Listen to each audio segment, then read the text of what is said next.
Albinism is a rare skin condition due to the inability of the body to produce melanin. People with this rare skin condition are called albinos. In some parts of Africa, albinos are stigmatized and treated with disdain. In other parts of Africa, albinos are secretly haunted by superstitious saints who believe that parts of their body possess supernatural powers due to their ignorance and lack of medical enlightenment. This is the story of Martha, a gorgeous woman who genuinely loved her children despite being albinos. She fought against all odds to ensure they had a normal life amidst the stigmatization and rejection. In a beautiful town called Adiara, there lived a wealthy farmer called Chidera. He had a vast farmland on which he planted varieties of crops. Chidera wasn't just rich, he was also a very dark, handsome man with a desirable physique. Many women in Adiara town admired Chidera and wished deep within them that he would take one of them for a wife. But Chidera showed no interest in the women in Adiara. He knew they desired him because he was rich, but he wanted a woman who would love him for what he was and not what he had. His mother abandoned his father when he was very young because a wealthier man desired her. Chidera was scared to experience the same fate. One day, Chidera decided to travel to a neighboring village in search of a wife. He journeyed to a village called Agola, where no one knew him, and pretended to be stranded without money. All the people he met ignored and insulted him because he had nothing and was dressed in rags. However, when it was almost night, Chidera saw Martha returning from the market with a basket on her head. He approached Martha and pleaded for her help. "I was on my way to see my uncle, but I was robbed by bandits on the road, leaving me with absolutely nothing. Please have mercy on me and accommodate me for the night.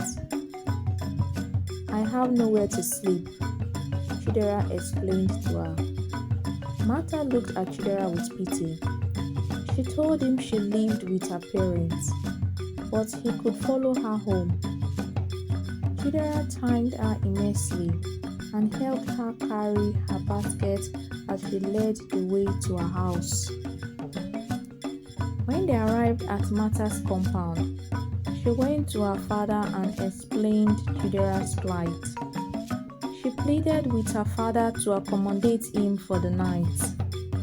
After pleading with her father, he agreed to grant her request. Chidera was given a hut to sleep in, with a delicious meal and warm water to wash himself because he stinks. The hospitality they gave Chidera, despite being a stranger, was so overwhelming that he fell in love with Martha's family. The following day, when Chidera woke up, he saw Martha cooking by the fire stand and was mesmerized by her beauty. Chidera didn't get to see her properly because it was night when they first met, but the morning sunlight radiated Martha's beauty. She had a chocolate complexion which glittered like gold under the sun. After Martha had finished cooking, she served Chidera once again and prepared some water for him to take his bath. Then she picked up her wares and headed to the market to sell. Chidera was impressed by Martha's routine. He instantly fell in love with her personality and benevolence. When her parents woke up, Chidera confessed that he wasn't stranded. He revealed his mission in their Agola village to them and pleaded with them to give him their daughter's hand in marriage. Martha's father was initially skeptical because of the lies that Chidera had previously told, but he soon understood Chidera's reason for lying to their daughter when he explained his experience. They accepted him as a suitable suitor, but told him it was up to their daughter, Martha, to decide if she would be his wife. When Martha returned from the market in the evening, she was surprised that Chidera was still in her parents' compound. "But you told me you would only spend a night," Martha confronted Chidera immediately she saw him. Chidera felt she would yell and insult him, but to his greatest surprise, Martha didn't. She asked him if he had eaten anything since she left in the morning. With each passing hour, Chidera fell deeper and deeper in love with Martha. Later that night, Martha's parents called for her attention and told her all that Chidera said. Then they asked her if she would marry him. Martha thought for a while. Then she met Chidera in his haunt. She asked him, "I am the only daughter of my parents. If I should marry you and follow you back to Adiara village, who would look after my parents?" Chidera smiled sheepishly at her question. He was touched by how much she cared about her parents.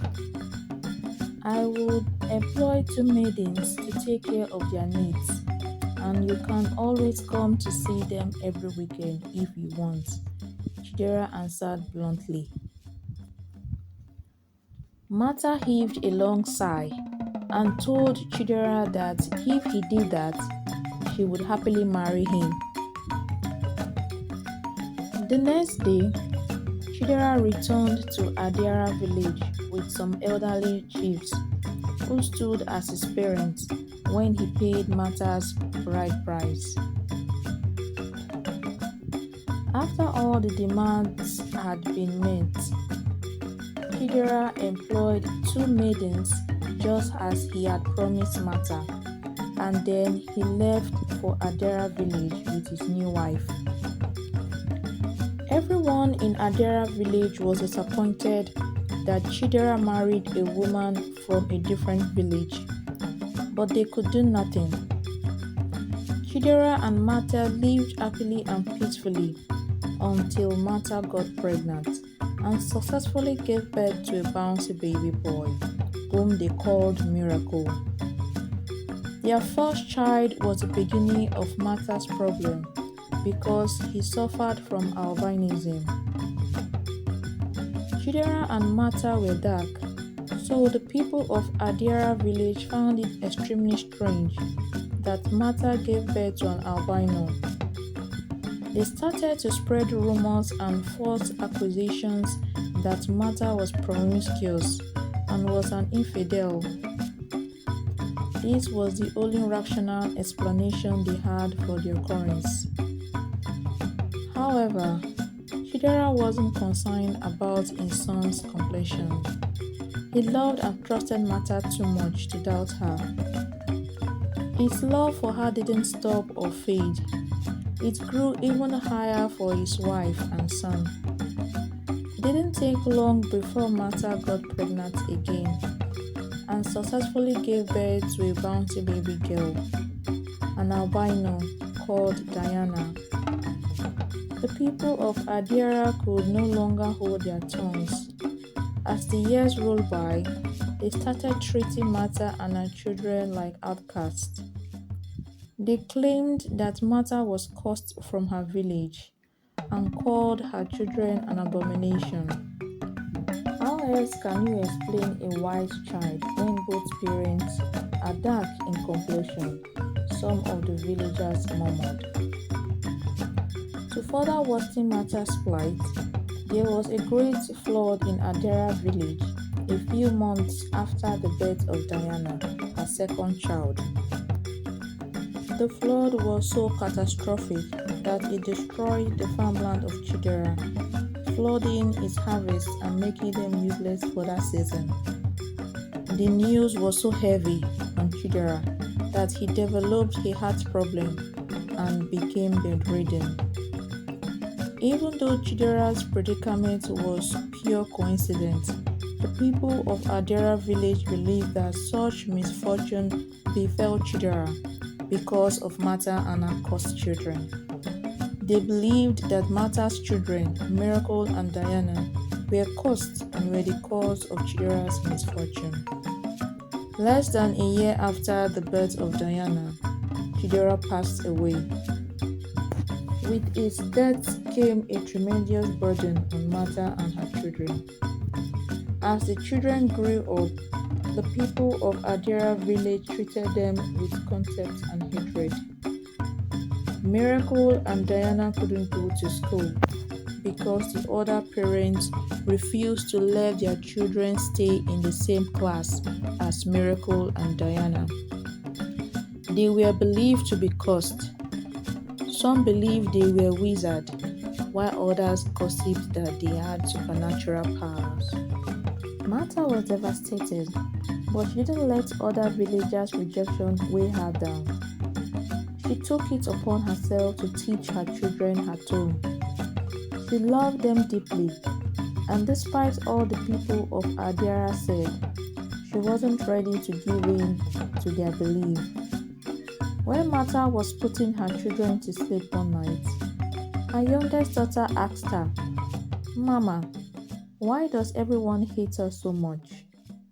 Martha was heartbroken by her question, but she smiled and told Diana, "You are special. They don't hate you. They are just jealous and envious of your uniqueness." Meanwhile, in a small hut on the outskirts of the city, there lived a wizard called Okongoro. He was well known for his spiritual powers and supernatural herbs. Most people believe that Okongoro was a superstitious god, but many gullible people searching for solutions to their problems always fell prey to his antics. Okongoro was in his hut one morning when two men called Ozom and Akpeom came to seek his assistance. Ozom told Okongoro that he wanted quick wealth. He lamented that his peers were all successful while he wallowed in penury. The other man, called Akpeom, told Okongoro that his only son was infected with a deadly disease, and all efforts to cure him proved abortive. They both pleaded with Okongoro to come to their aid with his divine powers. With some cowries, Okongoro made some incantations and declared that he could solve both problems. However, Okongoro told them that he would need the body parts of a person with albinism to perform a ritual which would solve their problems, because an albino's blood has special healing powers, and their destinies are tied to immense wealth. Okongoro believed that it would take much work for them to get a person with albinism. He then asked them to pay him a certain amount of money so he could procure a person with albinism for them and do the rituals on their behalf. This was Okongoro's plan to swindle them of their hard-earned money. But to Okongoro's disbelief, Ozom and Akpeom told him not to worry. They promised to bring him a person with albinism in less than a week. When they both left his hut, they recalled Miracle and Diana, Martha's children, and they decided to use one of them for the rituals. They hid in a bush near Martha's residence the next day and observed her daily routine. After they had mapped out a plan to kidnap one of her children, they waited patiently for the right opportunity. One night, Diana woke up very late to take a leak. She didn't bother waking her mother up because it was normal for her to go outside to do the needful by herself. However, when she went out this time, Ozom and Akpeom quickly grabbed her and ran away. Fortunately, before they captured her, Diana screamed as loud as she could. This woke her mother, who entered Diana's room and discovered she was missing. Martha quickly raised an alarm that her daughter was missing, but the villagers ignored her plea for assistance because her children were albinos. Now we have one less witch to worry about, some villagers said without remorse. Martha found her way to the police station to report her missing child and gave them her descriptions. The police officers on duty that night quickly sent a message to all the nearby patrols, informing them of Diana's disappearance. Fortunately, one of the patrols who caught the broadcast was close to the city's outskirts, a few miles from Okongoro's hut. Immediately they caught the information, they swung into action and started searching for Diana, thoroughly searching any vehicle that went past the road they stayed. When Ozom and Akpeom brought Diana to Okongoro, he was petrified. He felt they were joking when they promised to get him a person with albinism. While he contemplated on what to do, the gag on Diana's mouth was removed, and she screamed as loud as she could, "Help! Help!" Ozom and Akpeom quickly gagged her mouth once again, but it was too late already because a hunter heard her cry for help. The hunter traced the sound to Okongoro's hut. When he peeped inside, he saw Diana inside the hut with her mouth gagged and both legs and hands tied. The hunter runs in search for help. Fortunately, he found the police officers on patrol and explained what he saw. The police officers stealthily entered the forest, following the hunter until they arrived at Okongoro's hut. Without wasting any time, they charged inside the hut and apprehended all of them. They brought Diana back to her mother, but Diana had a skin infection because of the herbs her body got exposed to when the culprits dragged her through the forest to get to Okongoro's hut. All effort to save Diana proved abortive because everyone aboard albinos, so no one was knowledgeable enough to help. The few people who could have helped refused to render assistance because she had albinism and they believed she was cursed. Diana eventually died some days later, plunging Martha into a state of intense pain. But she had to endure because of her son, Miracle. After Diana's death, she left Adiara village and relocated with her son to the city. Unlike Adiara village, where albinos were treated with disdain, there were special facilities and infrastructures for people with albinism in the city. Miracle was able to go to school. He was so brilliant that he always came first in his class. After high school, Miracle got a scholarship to study medicine at a prestigious university abroad. When he got there, he learned about his health condition and many other infections which were rampant in many small African villages. Miracle graduated after some years and joined a voluntary medical organization that visited many small African villages to offer them free vaccines. After many years of working, Miracle became very successful and created an NGO that helped small African kids with particular health conditions. One day, his NGO was informed about a village where there was a smallpox pandemic. To Miracle's greatest shock, the village that needed his NGO's help was Adera village, whose occupants made life miserable and hard for him. Miracle was a medical doctor, bound by oath to save lives, so he went with his group to Adera village. The people of Adera recognized Miracle, but they were so desperately in need and had no choice but to wholeheartedly accept him and his NGO. Miracle ensured that he cared for the sick and administered medication to those infected. A few weeks later, when they were done, the people of Adera apologized for how they treated him and his mother. They appreciated him for helping them when they were infected instead of keeping away from them like they did to him when he was a child with albinism. Miracle told them it was all in the past.